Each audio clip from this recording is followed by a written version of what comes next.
My name is Ewa Marchewka, and I have over 15 years of experience in testing. I currently work for Nokia as a head of 5G and small cells testing team.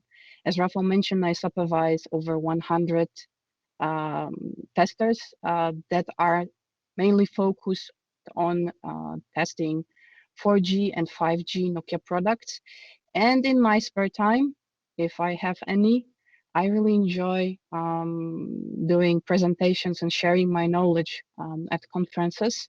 So yes, you might have seen me on a TestDive 2018 and 2019, but today, just for you, for this awesome TestDive 2020, I have prepared a brand new presentation from tester to manager, all the unexpected things that can happen along the way. Here's a short agenda for your convenience. So in the first part of my speech, I would like to focus on what happens when you start your journey in the world of testing. So assuming a new fresh hire straight out of the university is starting his first job in an IT company, and what happens, what issues, what problems might he or she encounter. The second part of the presentation will focus on what happens if an experienced engineer, a couple of years in a row, decides that it's time to move on and switch to management. What obstacles, what unexpected, strange things might he encounter? And also, I will be trying to give you a few advices on how to handle with those unexpected things and how to help yourself be more productive. But before I start, let me already answer a big question that I think a lot of you might ask yourself right now. Why do I want to listen to this presentation? You see, right now, I don't see you. I don't know how many of you are there, and I don't know if you are not thinking right now about leaving this stream and switching to another one, right? So I would like to explain you before even I begin, what are the benefits of listening to me right now and staying with me until the end. And I'll do that with a little bit of help from statistics. So statistically, if you are here with me right now, statistically, if you are listening to me right now, based on the previous editions of TestDive, you are most probably a student or a fresh graduate. So for you, if you are listening here, this presentation might be a way to see what the future will bring. So what are the things that might happen when you decide to start your first job in an IT company? If you are not a student, if you are not a graduate, then statistically, you are an experienced tester that is already a few years in a company and knows his stuff. So for you, this presentation might be useful if you would like to plan your career path. Maybe you are already considering, hey, maybe it would be a good idea to become a line manager, maybe in a couple of months, maybe in a couple of years. So this presentation might help you to make sure that your decision is taken based on facts and maybe prepare you for the thing that is to come. Also, if you have a fresh hire around you that is struggling a little bit, this presentation may remind you how it was at the beginning when you were starting your career, and maybe you'll be able to help your colleague from work. Again, statistically, if you are not an experienced tester or a fresh graduate, then most probably you already are a line manager. So if you are, and if you are listening to me, this presentation might be helpful for you if you are hiring new people into your team. If you do that, then for one, you will recall all the stuff that happened when you first started working. And two, you will find a few ideas on how to help those new hires be more productive from day one and not struggle with some issues that they are encountering. If you are none of the above. So if you don't fit in any of the categories that I have just counted, then please just stay with me. You'll for sure learn something new, and this is always a good thing. So knowledge. All right. So let's start. For the sake of this presentation, let's assume that you are a fresh graduate, or maybe still a student that decided to start his first job in an IT company. You might be on third, fourth, or fifth year, right? There is an institution of a working student. So you decided it's a way to go. I want to start a job. You applied. You got you got accepted. You got your laptop. You know the name of your line manager, and if you are lucky, you know and names of few of your colleagues, right? So you sit in the front of your laptop, and what happens? Well, this is what happens. You are just overwhelmed with the amount of stuff that you don't know, amount of stuff that you need to learn. This picture is a little too much. It's a little rated picture because you know something, right? You've been hired. You've gone through some interviews, so you know something. You know something from technical standpoint, right? You have your bachelor's degree, maybe master's degree already, right? You have some insight into networks, you have some insight into protocols, you have some insight in the radio communication, right? So you know the basic stuff. Maybe you have written a couple of scripts in the past. Maybe you even worked a little bit at the university with the technology that you will be using here in the new company. That's all true, but you have, and I can say this like with 90% 90% sure, you have no idea about the product, exact product you will be working with. You have never read the specification of the product. You don't know what are the requirements that this product should fulfill, right? You have never seen the product live. You don't know how to connect it. You don't know how it works. You don't know how to work with it. All that technical knowledge is something that you need to acquire fast, efficient. How to do that? Of course, each and Nokia included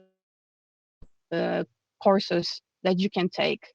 Those are in the form of video recorded sessions or PowerPoint presentations, or there's a lot of stuff that you can do. However, from my perspective, from my experience, the best way to learn is to take a so-called on-the-job training. What it means, you get a person, an experienced tester that knows his stuff, and you just shadow.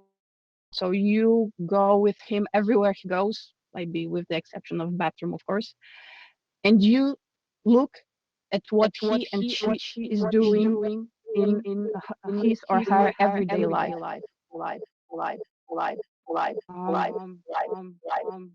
Sorry, I'm getting a very bad echo right now. Okay, apologies. There was some noise on my end. Okay, back to the thread. Following this person and taking a look of what he and she during the day. Know how the product works. What are the tips and connected get it with requirements stored, where are the test procedures stored, and all that stuff. You just learn it on the live. Okay, sorry again. So from time to time, I'm getting this strange echo.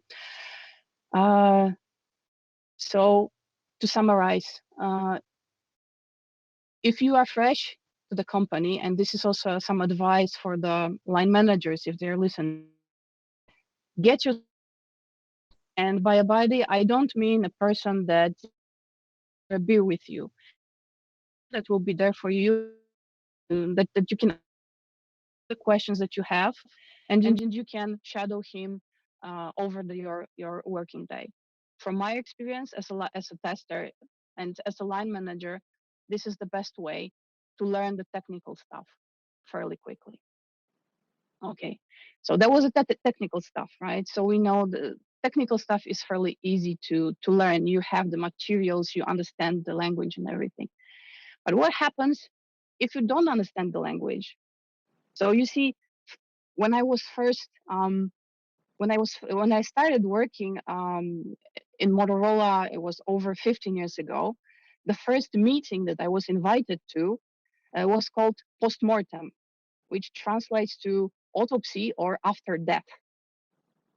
So I had no idea what I should be expecting from this meeting until it actually started, and I found out that we will be talking about what went wrong during previous project and how to prevent the same mistakes, the same issues from happening next time.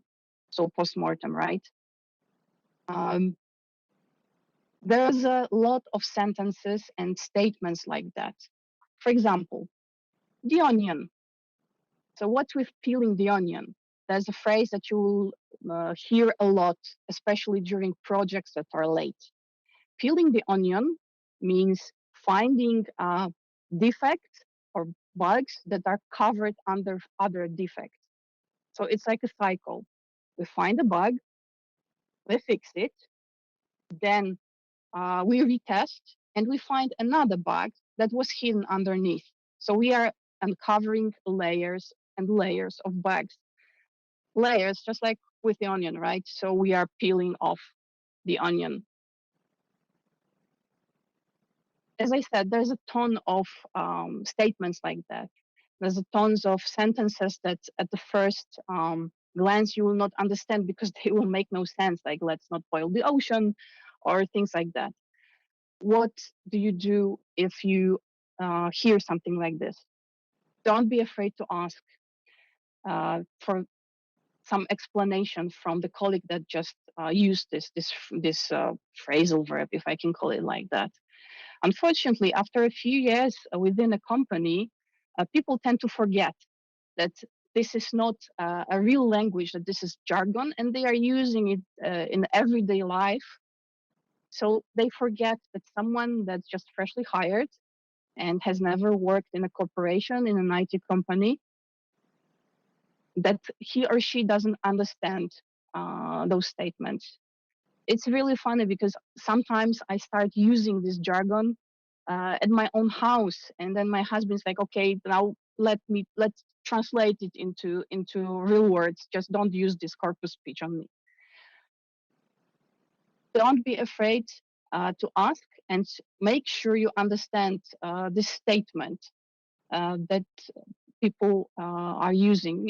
Sometimes it's really crucial. If someone asks you what the LE is, don't think, okay, LE, do I need to look out for some specification on that? LE is just latest estimate. So tell me when you will do that. Tell me your LE. That kind of stuff is important. And believe me, after a couple of years within the company, you too will start being fluent in corporate jargon, and you'll even forget that you didn't know it at the beginning. Another thing that's also partially technical is what I like to call tester's work, or maybe in more official terms, theory of testing. So if you are a graduate, if you've just started your work, and even if you finished your university, most probably you had never had classes on testing itself. I've checked online.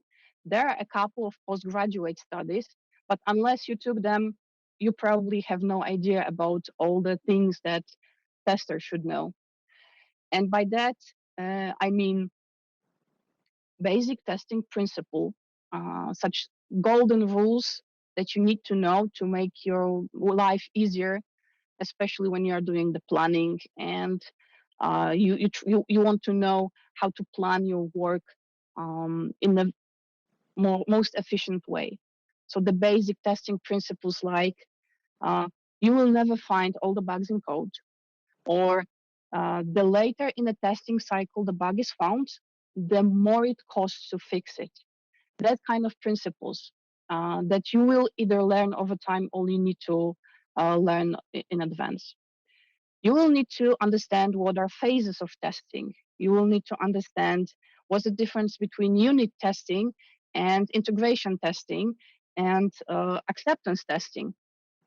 Because you need to know where does your work fit and what requirements it should fulfill.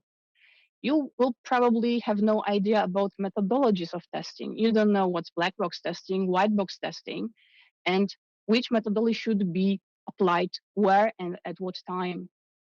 And last but not least, you don't know the software testing lifecycle. You don't know how to plan test cases. You don't know when to execute them. You don't know when to review requirements. All that stuff, this is knowledge that's not connected with any product. It's not connected with any company. It's an universal knowledge that a tester, to be productive, needs to have. How to acquire that? Well, you can do it the hard way, just staying at your job and learning from your mistakes. It will probably take you a couple of years, but finally you will be there. Or I would recommend ISTQB courses. Rafa was mentioning that ISTQB is our sponsor, but this has nothing to do with it. So ISTQB courses are designed to help testers speak common language and understand and describe certain phenomenon in the same way. So I would really recommend to take those courses, or if you don't want to spend any money, you can just go to ISTQB webpage and there's a syllabus that's very useful and it contains a lot of good information. And of course, if you're lucky enough to have a well-experienced tester around you, you can always ask him or her to give you a short introduction in the world of theory of testing. The things that I've been talking to can be referred as more or less technical. Now I would like to switch to something that is connected with the area that I really enjoy, so psychology of testing. If you are working in an IT company, and especially if this is a corporation, sooner, or if you are lucky later, you will encounter decisions that are taken by your direct line manager or by your manager's managers that you will feel it's illogical from your standpoint. For example, you might be asked to decrease the number of test cases that you planned for a given product, cut it in half.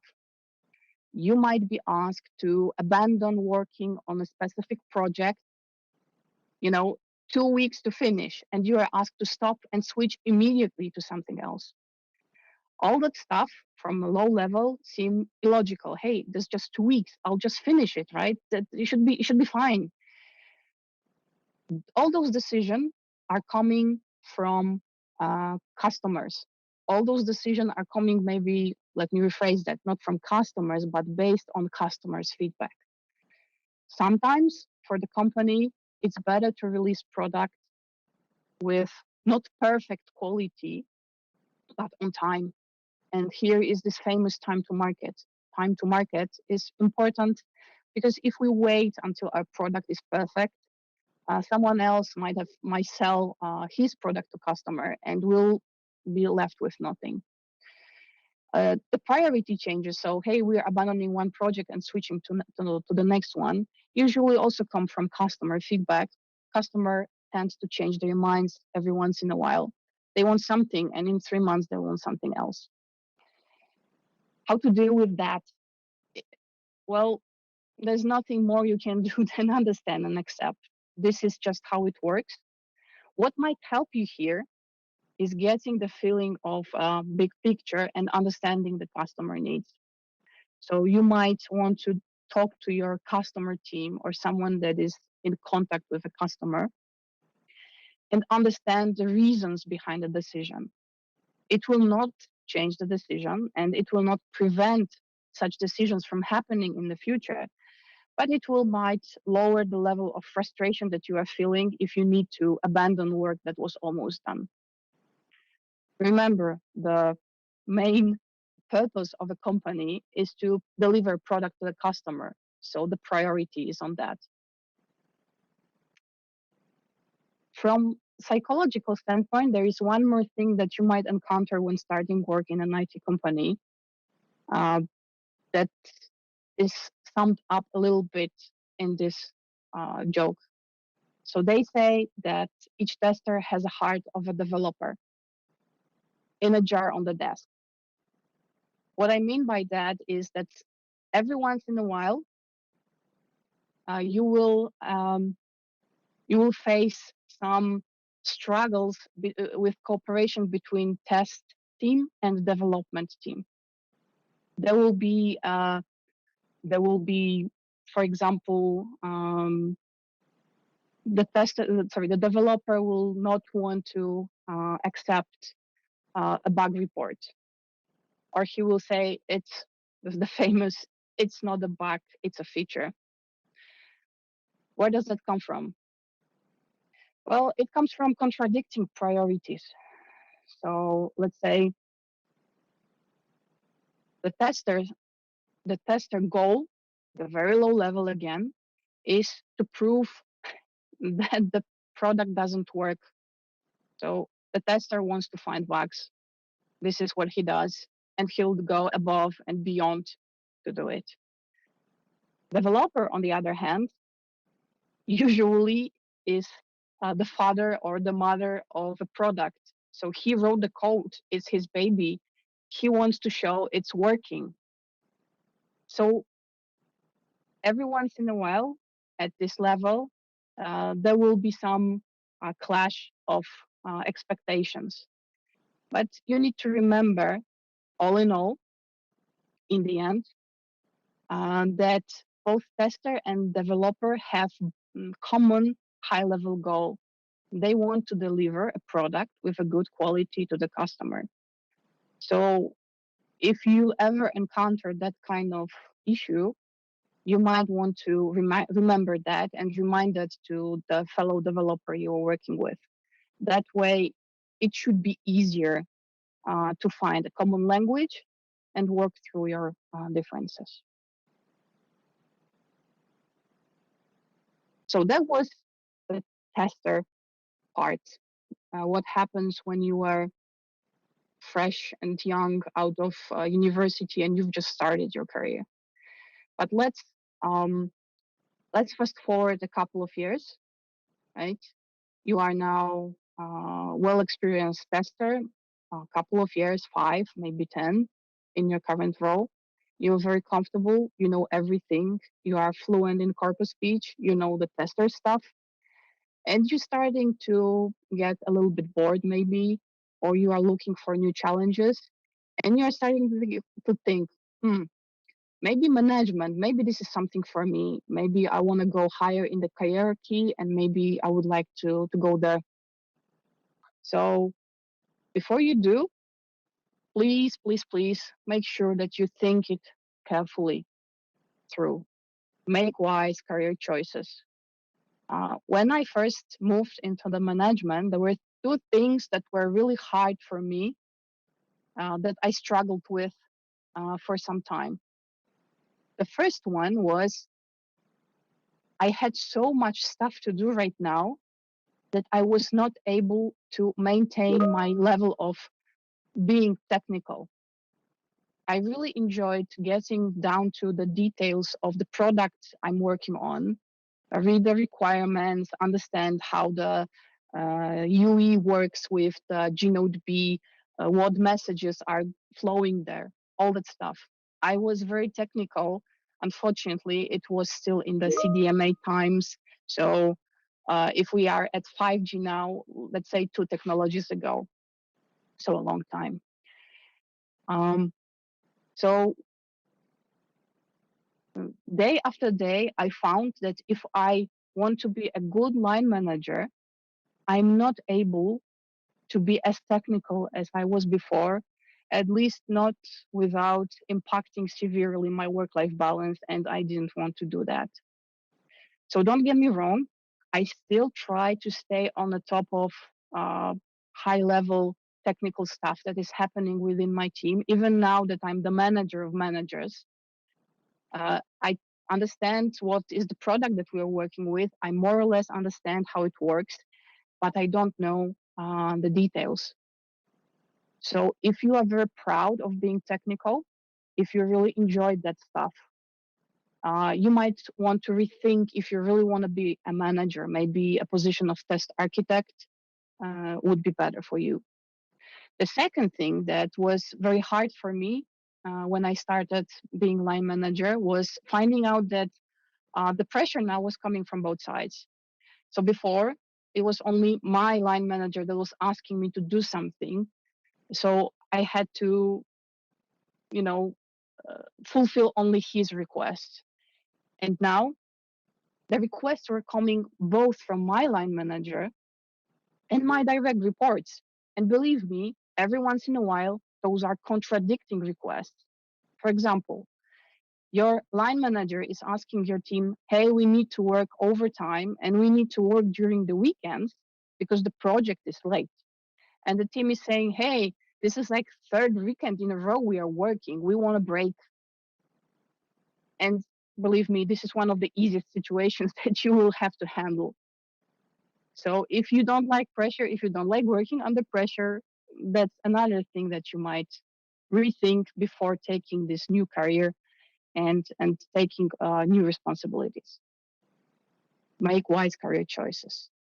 But let's say you thought it through, you thought it through, you know what you are doing, you still want to do it, you want to become a line manager. This is your goal. Okay, so 3, 2, 1, and back to the square one. Okay, I think I'm changing my slides too fast, but you get the point. So back to the square one is you are where you started.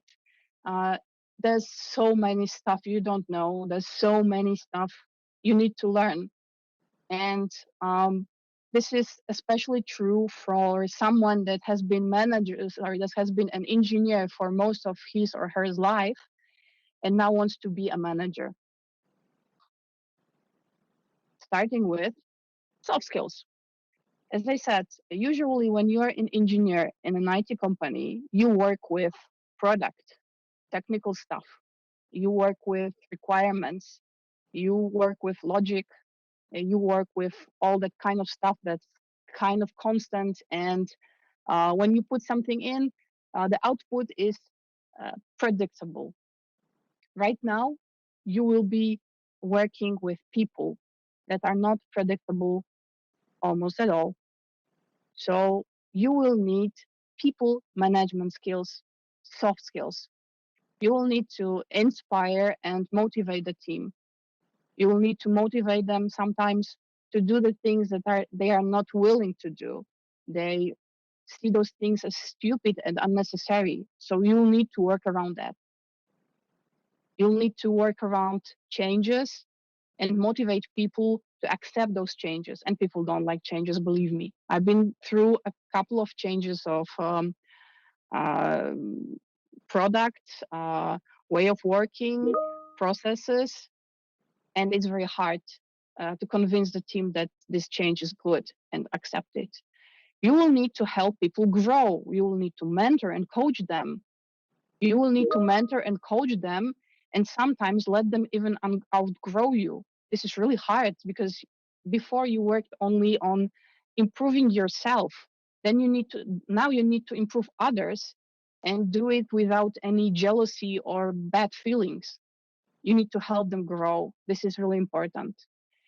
And last but not least, you need to learn how to build teams. You need to resolve conflicts. You need to work around issues that the team will have.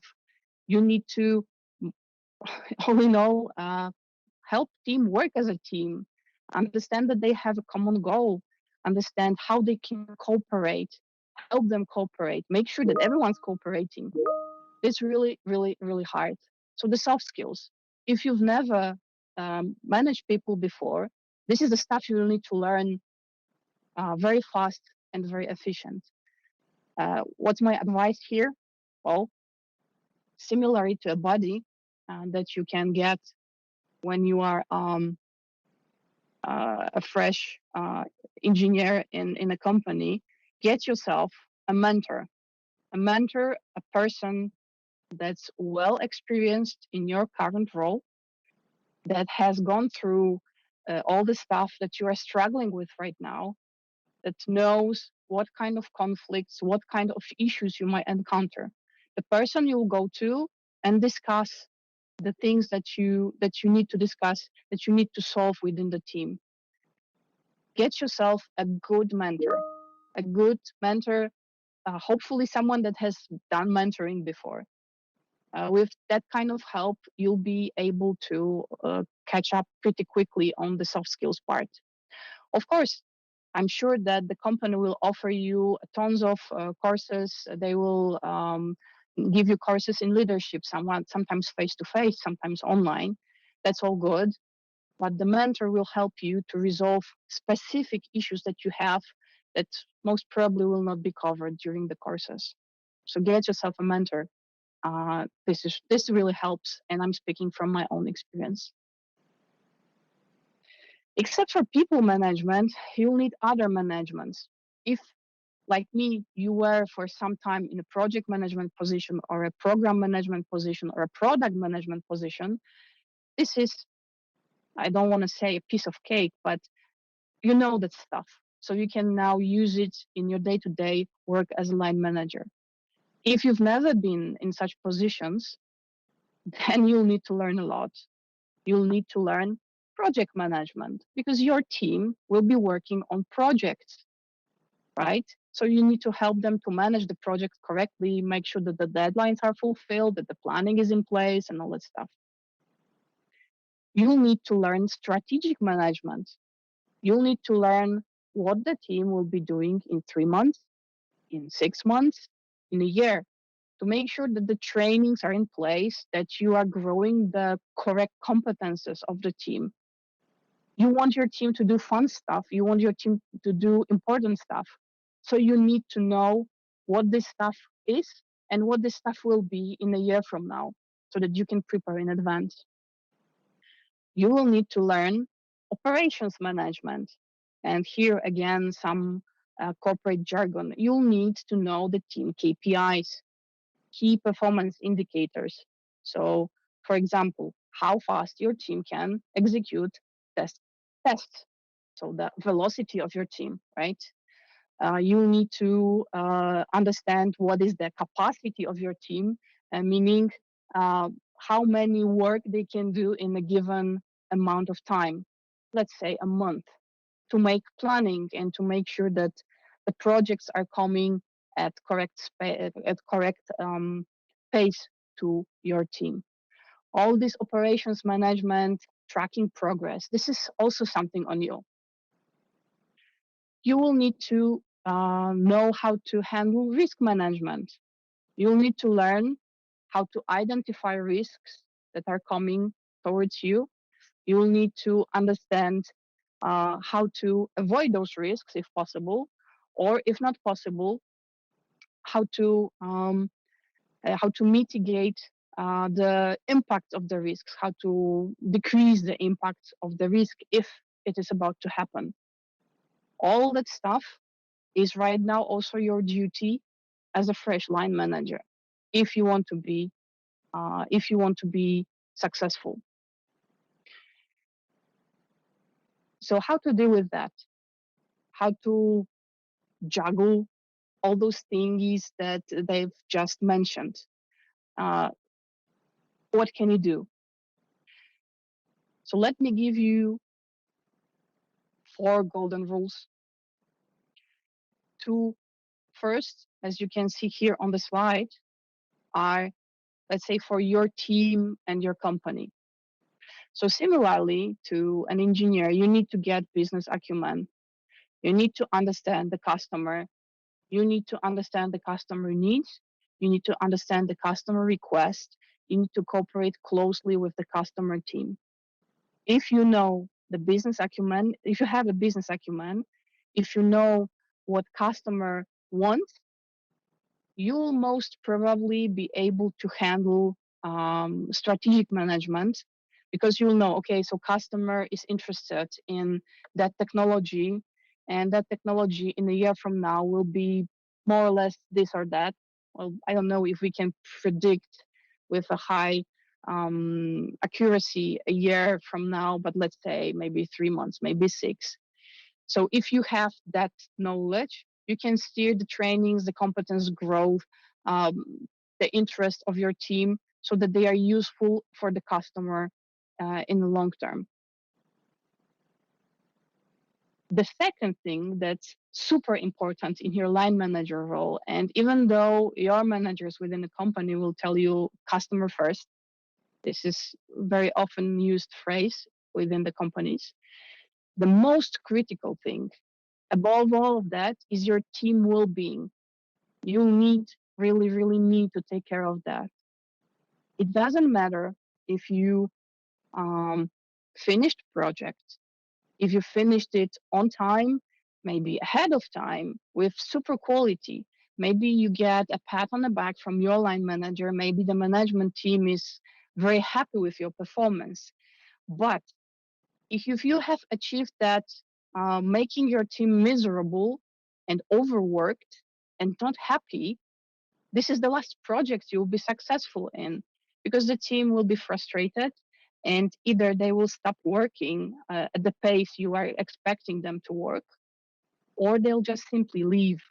They will leave to another manager, they will leave to another company. So you lose. The team well-being, the team happiness, the team is the most important thing that you need to focus on. Making sure that the team is happy will help you, will guide you through project management and KPIs, because KPIs and the metrics are important, but not at the cost of your team. So listen to the team. They will tell you what they are not happy with, and make sure that you make them better by your actions. Those two things I try to take as the first principles within my management.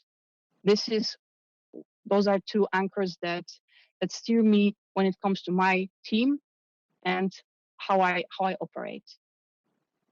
And here I have two more advices for you yourself. So first, choose your leadership style. I told you that it's a good thing to have a mentor, an experienced mentor that will help you and that will guide you through the process. Yes, this is very important. But don't let the mentor override your leadership style. Don't let him dictate you how you should manage your team. He can give you advice. He can tell you, hey, I solved this like that. You might take it or leave it. Don't let him override your leadership style.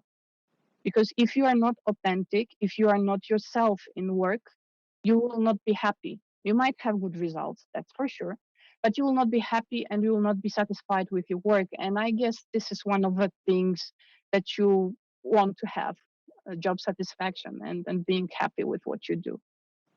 So make sure you are in sync with your leadership style. You might be technical manager. You might be people manager. You might be metrics manager, who knows? Be in sync with your leadership style. You can adjust it here and there, but stay true to yourself. This is very important. This is very important, and sometimes it might be hard because your manager has also his or hers leadership style, and he'll try in many cases to force you to work according to his standards. Don't let that happen. The second thing, it's also here on the slide, and it's super important. It's delegation. This is one of the hardest things for me. When I first started working as a line manager, I was taught that as an engineer, if I'll just try hard enough, I'll be able to do everything perfectly. When you become a manager, There's no way you can do that. Even if you stop eating, sleeping, and going to the bathroom, you'll still not do everything. You need to delegate. And this is the hardest thing that, in my mind, a good leader needs to learn. Delegation not only will help you to preserve healthy work-life balance, it will also help your people grow, because if you shield them from all the difficult tasks, they'll just stay where they are and they will also not be happy. It's good to give people challenges. So this is for you and yourself and your career. Choose your leadership style and make sure that it's in sync with your inner self, and delegate. And last advice, um, you can always go back, right? If you decide to be a line manager, it's not a life altering decision. You can go back. It doesn't mean that you stay a line manager forever. If you find out you're not comfortable with where you are, if you find you're not happy with what you are doing, you can always go back. Maybe an individual contributor role is best for you, and never treat it as a failure or step back in your career. You've learned something both about yourself and about your abilities, so it's always a win. So you can always go back. It's not written in stone. And now it's time for a wake-up call. Hello, hello, for all of that who fell asleep during my presentation. So if you are not listening, or you had your coffee in the middle of a presentation, here are the two key takeaways that I would like that you remember from the whole presentation that I have just given. First, you have right not to know stuff. Every time you start your career, there will be things that you don't know. You'll be Jon Snow for a while. That's understandable. Nobody expects you to be perfect from day one. Well, okay, almost nobody. But if someone does, he's wrong. So you have right not to know stuff. The second thing that I would like you to remember is it's okay to ask for help. It's expected to ask for help. Get yourself a buddy, get yourself a mentor, get yourself a coach, get yourself help. Trying to do everything on your own is a road to failure. And people like to help each other. You will be very rarely you'll be faced with a refusal. So you have right not to know stuff. It's okay to ask for help. And with those two statements, I'll leave you now, and thanks for listening. Thanks for bearing with me. And I guess it's time for questions. Yes, thank you, Ewa. Wonderful, wonderful talk. Thank you very much for making it so clear for us, and for your wonderful pieces of advice. I think we've got two questions. One is sort of general from me, and the other is from the audience. By the way, there's this program called Discord.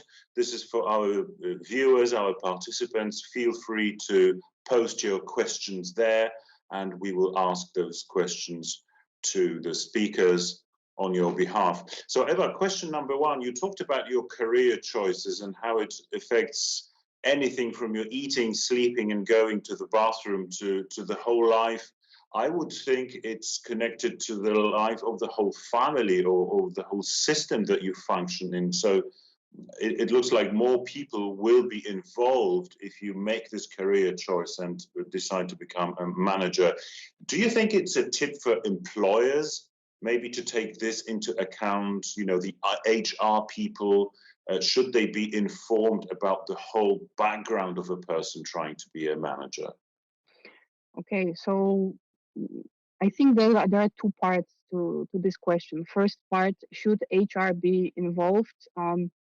I think yes, because if you are making a career choice like that, it's good to talk it through with a couple of people. I said, make your career choices wisely. So HR should understand the background of the employee, and if employee is willing to become a manager, he or she should talk to HR, and the HR might ask a couple of difficult questions like, you know, how is your delegation skills? How are your delegation skills? How is your work-life balance? Um, how will you handle situation like, hey, you need to stay 2 hours more to finish some tasks, right? So it's always good to talk to the HR. And the second part of this question is, you know, the how the work-life balance will impact your how the career choice will impact your family. So the truth is, it depends only on you.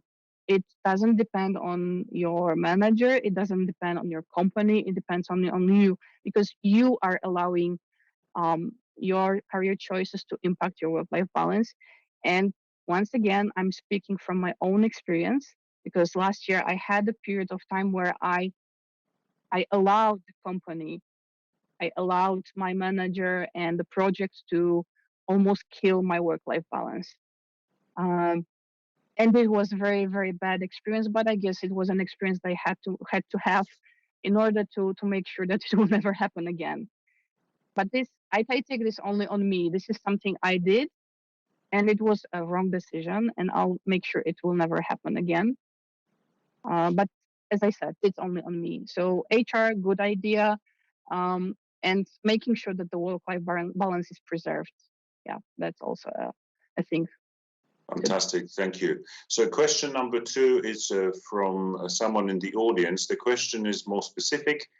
Is the test leader position a good step in your career when you ultimately want to become the test manager? Yes, this is a short answer, yes. So let me maybe tell you a few words about my career path. You mentioned, I think, something at the beginning, but I've been through like 5 or different positions before I became a line manager. I was a project manager, I was a product planner, I was test lead, also feature test lead for some time. And all those steps helped me to have a smooth transition into management position. Um, in a role of test leader, you learn a lot of project management. You also learn some soft skills and people management, because you will be getting a team. And if your project is big, you might get a team, for example, from a different country, and it's also a good experience. So yes, test lead is a good segue. It's good first step as someone planning at some point to become a manager. And there's one final question, if you don't mind, Ewa, again from our audience on Discord. The question is about further education. So what is the best way, or which is the better way to become a good manager? Is it postgraduate studies, or maybe some internal training courses, or external training courses? How would you go about it? Okay, this is a tough question. Because personally, I learned mostly on the job. Going through all those different positions, I encountered situations that helped me grow, and I also had a mentor that helped me. I would recommend a few external trainings, because they are not focused on the situation inside the company, but overall rules of management. So like the golden rules, um, difficult conversation, for example, you know, when if someone's asking you for a raise and you have to say no, that kind of stuff. So the external trainings are good, but as I said, from my perspective, the best way to approach this, a mentor, a person that you can discuss difficult situations with. Okay, lovely, perfect. Thank you so much for answering all those questions, and thank you very much for your great talk. So this was Ewa Marchewka talking about being tester and manager and how to make that journey. So Ewa, thank you so much again. I hope your current work as head is not going to negatively impact your baking skills and your baking interest and your baking product. So good luck with that.